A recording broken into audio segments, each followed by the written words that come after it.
ideal body and beauty throughout time. We live in a world that is saturated with the image of the ideal body. When we scroll through our Instagram page, we often see people like Kendall Jenner or Joan Smalls posting images of themselves to their audiences. In popular magazines like Vogue and Elle, we see beautiful women posing to lead the newest fashion trends. Walking through shopping malls, we could see thousands of commercials and advertisements trying to lure you in to buy the latest products. Filled with women with smooth skin, chiseled faces, tilted bodies, and a pair of long legs.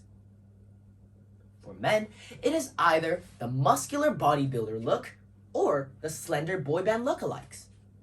These are the ideal bodies of this era. However, things were not always like this.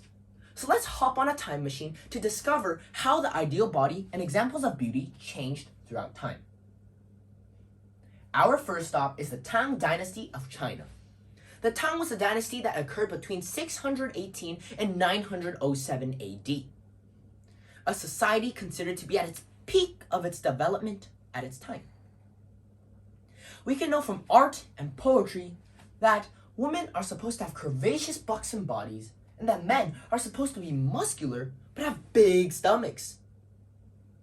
For example, one of the four great beauties, Yang Weifei, she is considered a beauty back then. She had an iconic buxom body and was a symbol of the beauty in the Tang Dynasty. Sociologists believe that the reason behind this is because people believe that fat was a sign of high social class and wealth. At that time, food could be scarce and livestock were expensive. Eating lots of meat was a symbol of luxury for the normal citizens and naturally meant putting on weight. So in the Tang Dynasty, if you were fat, you were considered rich and successful. Now let's get back into our time machine and head to Renaissance Europe. Classical painters such as Rubens has also showed off full-body women. Botticelli even paints Venus, the Roman god of beauty, as an overweight of the modern standards. However, 16th centuries onward, women tried to put white on their faces. This was popularized by Queen Elizabeth I.